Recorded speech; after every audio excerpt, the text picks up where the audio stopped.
Welcome to Chat With Me on the Side. Today we have the wonderful, the beautiful, and the kind Christa Lynn. Thank you so much for being here. Thank you. Thank you so much, Robin. Christa was on an episode of Chat With Me that it was a panel episode and we talked about human trafficking. So I wanted you to come back in because you had so much to say on that show, and I was just like, it was only a 25-minute episode, and I was like, give me more, but I couldn't have you give me more because we had 5 people there. It was great, though. It was amazing. If you haven't checked it out, go check it out now. No, not now, after this episode. And but I wanted you back to tell me more. So if you don't mind, let's just start a little bit and talk about what's going on in the world right now, which part of that is human trafficking. Absolutely.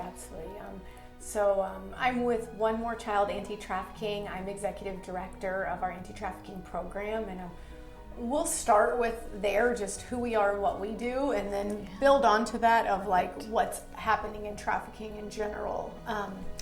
Our anti-trafficking program really covers the whole of it locally in Florida, and then our advocacy efforts and trainings are national and global. Our local programs include a safe home for minor girls ages 12 to 17 that is in Central Florida, undisclosed location, and we serve all throughout Florida. We have 4 to 5 girls at a time. They come from the most horrendous trafficking situations. Every trafficking victim I've ever worked with has vulnerabilities, at least a few that made an exploiter want to target them, but the girls who end up in our home, they just have years of vulnerabilities. Very much like my own story. Like, we come from families where other family members were trafficked, where we were often, brought into this world with, like myself, drug addicted mom. She was trafficked herself, no skills to parent, and then the cycle and all the junk of generations just continues. So the girls, they're amazing, but they've been through a lot, and they have a lot of anger, a lot of complex trauma, a lot of PTSD, and it's a long journey. A lot of distrust. So, it's a hard journey with them, and a beautiful one, and it's just intense. And then we also are we have mobile crisis teams throughout 9 counties in Florida. We're One More Child provider of the mobile crisis teams, but we're under something called the Open Doors Outreach Network that serves in 32 counties in Florida. The network is powerful. It's meant to really address teenagers, kids, and young adults from ages 10 to 24. The 9 counties that we're in are throughout Central Florida, and then 3 counties in Southwest Florida. We serve with Survivor Mentor. Every team has a Survivor Mentor, a clinician who specializes in trafficking and trauma, and then an advocate. And the advocate does just a lot of connecting resources from the community and bringing the community together. We, at any given time, have between 70 and 80 active cases in our 9 counties alone. And that's without even doing intentional outreach on the streets, where we know the problem is so much bigger. We're just touching the surface. How is this still happening? I will say, first I'll say we in training other countries at One More Child Anti-Trafficking, we also have a huge advocacy and training. And so we work in other countries. Predominantly, we've gotten to train governments and leaders in South America. And it's been a blessing to get to see that we have a worldwide problem. This is not a Florida problem. This is not a problem in South America or just in Africa or somewhere else. Like, we all have a human problem of exploiting, allowing our children, teens, and adults to be sexually exploited. It is horrendous no matter where I go, whether I'm in Guatemala training or the Dominican Republic or right here in Florida. And what I've found is that we all have a hard time seeing our own problem. And that means the word domestic sex trafficking survivors or victims, whichever, there's been times when I want to identify as a victim when I first learned, and I should be able to, and then other times where I felt like I am now a survivor. So I like interchanging the terms because I, as a survivor, should get to choose which one I feel like. And it's okay to embrace all sides of what as I grow. Having said that, working with different countries, including the United States, when we talk about domestic victims or survivors, we often don't see our own problem. And so it's hard. It's hard to so hard. It's hard to hear about, it's hard to talk about. When we first did that panel episode on human trafficking, I had good friends and family members tell me, I can't watch it. Oh. And I said, no, you have to watch it. You have a responsibility to watch it. We don't show, horrifying pictures or horrifying stories. We talk about the problem and how to recognize. And what we often do then is, if we're talking about another country, then we can see it and it's okay because it's over there. It's their problem or it's far away. Yeah. Yes. Well, when I started training other countries and talking to leaders in their communities, it would be one country thinks the problem is these people are having the problem coming into our country, and no one saw their domestic problem. And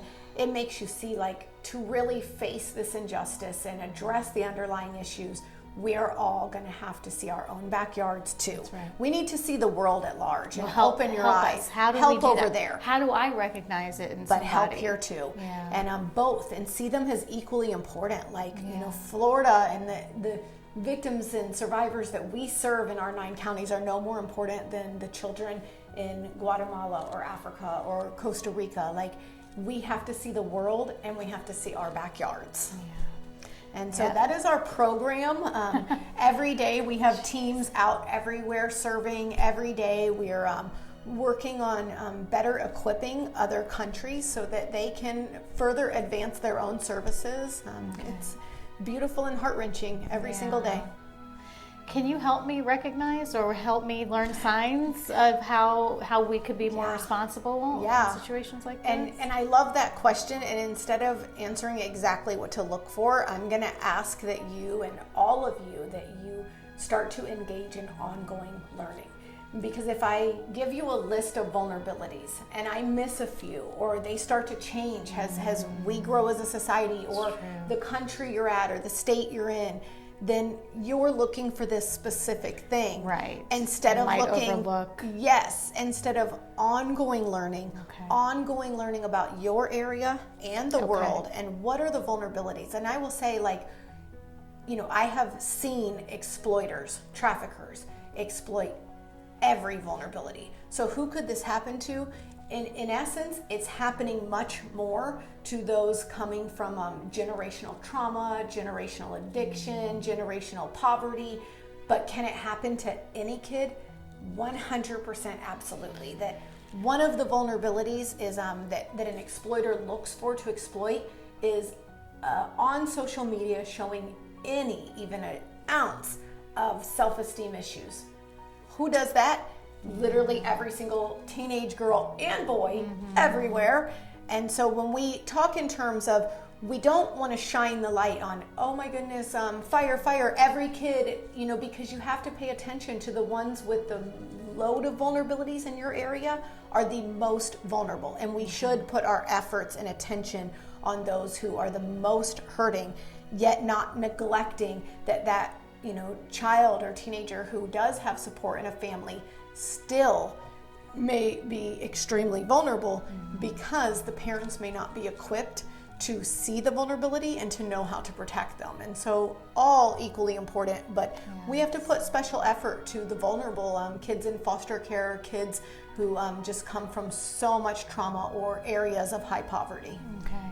And the best way to handle a situation like that, if we feel like we are recognizing a vulnerability? And I'll say that's a twofold to finish to the answer. The best way to do ongoing learning and start to engage in that, and at the same time to know how to handle that, is get involved with some organization that's providing ongoing learning, not a one-time thing where you check the box, but ongoing, that as we all learn and as things change, you're part of a community. It doesn't have to be much of your time. 30 minutes once a month. If you are a human being and we have a responsibility for generations to come and for this generation to care. And 30 minutes a month, you can literally join something like our Traffic Stop Action Network live on Facebook, and you will get ongoing learning every single month from either a survivor or another direct service worker. In the comfort of your own home. Comfort of your home, where you can actually type questions in. Oh, and beautiful. so it's not like the learning is only what you get. You can follow it up with, what do I do? How do I find out where the hotline is in my state or country or city? And, look online, start to see, who would I call in my area? And if it's a minor or appears to be a minor, the Department of Children and Families in Florida, and whatever the equivalent governmental organization is in your state, know their trafficking number and be ready to use it. Be ready to reach out when you see something that just doesn't make sense or feels wrong. Again, this isn't the time to go into all the vulnerabilities. There's tons. But you've been out there where you've seen something that feels wrong. You've seen a girl and a boy. Let's remember, boys are being trafficked, and it just felt off. And you're like, well, even if I know the number, do I reach out and call?